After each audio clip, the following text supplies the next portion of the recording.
हरियाणा के मुख्यमंत्री नायब सिंह सैनी ने मंगलवार को चंडीगढ़ में एग्जीक्यूटिव मजिस्ट्रेट बुक का विमोचन किया। ये किताब हरियाणा के अतिरिक्त मुख्य सचिव आईएएस अधिकारी ए.के. सिंह और रिटायर्ड आईएएस अधिकारी के खंडेलवाल ने लिखी है। इस दौरान मुख्यमंत्री नायब सिंह सैनी ने कहा कि कोई भी किताब केवल शब्दों का नहीं बल्कि लेखक की सोच और समर्पण का संगम है। उन्होंने कहा कि इस किताब से जो नए अधिकारी हैं उनको काफी मदद मिलेगी और ये उनके लिए निर्णायक साबित होगी।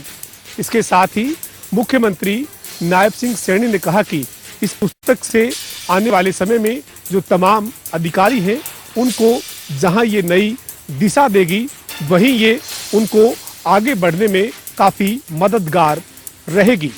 काबिले गौर है कि हरियाणा के अतिरिक्त मुख्य सचिव ए.के. सिंह और हरियाणा के ही काडर से रिटायर्ड आईएएस अधिकारी के खंडेलवाल ने ये पुस्तक लिखी है।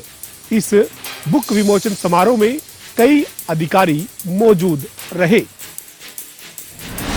जींद के अंदर आज भूकंप को लेकर मॉक ड्रिल का आयोजन किया गया, जिसमें जिला प्रशासन की बात की जाए तो सी टीम मोनिका देवी के साथ एनडीआरएफ टीम के अधिकारी और फायर ब्रिगेड के कर्मचारी मौके पर मौजूद रहे। इस मॉक ड्रिल का आयोजन जींद के बॉयज कॉलेज में किया गया, जहां पर एनडीआरएफ की टीम के साथ जो एनसीसी वाले बच्चे हैं उन्होंने भी इस मॉक ड्रिल में हिस्सा लिया, जिसमें बताया गया कि कैसे अगर आपातकाल की स्थिति में हालात बनते हैं तो कैसे घायल हुए मरीजों को और अन्य लोगों को कम समय में सुरक्षित स्थान पर पहुंचाने का काम किया जाए। उन समय तमाम बातों पर उनको बच्चों को समझाया भी गया। उनके साथ साथ एनडीआरएफ की टीम ने जो उनके उपकरण होते हैं जो भूकंप के दौरान यूज किए जाते हैं उन उपकरणों के बारे में भी जानकारी दी। और सी टीम मोनिका देवी ने बताया कि हमें इस मॉक ड्रिल का आयोजन इसलिए किया गया है कि ताकि हमारी जो जांच एजेंसियां हैं, जो सुरक्षा एजेंसियां हैं, उनको हम ये चाहे उनके प्रिपेयर को लेकर चेक कर सके कि अगर कोई ऐसे हालात बनते हैं तो इसको लेकर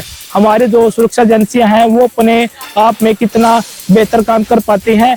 और आज मॉक ड्रिल के तहत मॉक ड्रिल के दौरान 15 से 16 मेजर इंजरी हुई और कई अन्य लोग घायल भी हुए। उन सभी को कम समय में जींद के सरकारी अस्पताल में सुरक्षित जगह पर पहुंचाने का काम भी किया गया। जींद से जनता टीवी के लिए सुनील कुमार की रिपोर्ट। फरीदाबाद के मलेंडा गांव में एक भाई ने ही भाई के ऊपर जानलेवा हमला कर दिया। दरअसल पूरी घटना बीते 24 नवंबर को की है, जहां पर जमीनी विवाद को लेकर दो भाइयों के बीच में आपसी विवाद बढ़ गया। विवाद इतना बढ़ गया कि छोटे भाई ने बड़े भाई पर जानलेवा हमला कर दिया, जिसके चलते बड़ा भाई गंभीर रूप से घायल हो गया। घायल को निजी अस्पताल में जो है वो इलाज के लिए भर्ती कराया। फिलहाल घायल जो है वो खतरे से बाहर है, परंतु इस पूरे मामले को लेकर घायल ने जो है वो पुलिस को शिकायत दी है। पुलिस इस पूरे मामले की जांच कर रही है। जानकारी में पता चला है कि जो छोटा भाई है वो बड़े भाई की जमीन पर यानी कि दीवार के ऊपर जो है वो सीढ़ी बनाकर जो है वो अवैध कब्जा कर रहा था। तो ऐसे में कहीं ना कहीं इसी बात को लेकर जो है वो विवाद बढ़ा और विवाद इतना बढ़ गया कि छोटे भाई ने अपने ही बड़े भाई पर जो है वो जानलेवा हमला कर दिया, जिसके चलते बड़े भाई के सर पर काफी चोट आई। हालांकि आसपास के लोगों ने आनन फानन में उसे सिविल अस्पताल भर्ती कराया, जहां पर उसकी गंभीर हालत को देखते हुए उसे निजी अस्पताल में भर्ती कराया गया। फिलहाल जो है वो जो घायल है वो खतरे से बाहर है। तो वही पुलिस शिकायत के आधार पर आगामी कार्रवाई कर रही है। फरीदाबाद से जनता टीवी के लिए मुकेश राजपूत।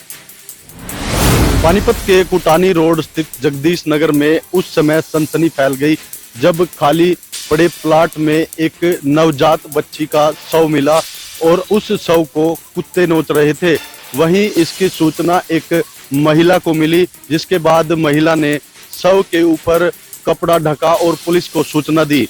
बता दें कि महिला ने जानकारी देते हुए बताया कि बच्चों ने उन्हें सूचना दी थी कि खाली पड़े प्लाट में एक नवजात बच्ची का शव पड़ा है जिसे कुत्ते नोच रहे हैं। सूचना पर महिला मौके पर पहुंची और शव के ऊपर कपड़ा ढक दिया और पुलिस को सूचना दी। वहीं सूचना मिलते ही किला थाना पुलिस मौके पर पहुंची और शव को पोस्टमार्टम के लिए पानीपत के सिविल अस्पताल में रखवाया गया है। वहीं पुलिस द्वारा बच्ची के परिजनों की भी तलाश की जा रही है। पानीपत से जनता टीवी के लिए अनिल सैनी की रिपोर्ट। रानिया के गांव साबेवाला में एक शख्स ने गिद्रा रोड पर अपने साथी से फांसी खाकर अपनी जीवन लीला समाप्त कर ली है, जिसकी सूचना गांव जीवन चौकी व गांव करीवाला की चौकी पर सूचना दी गई। पुलिस ने मौके पर जाकर शव को अपने कब्जे पर ले लिया गया।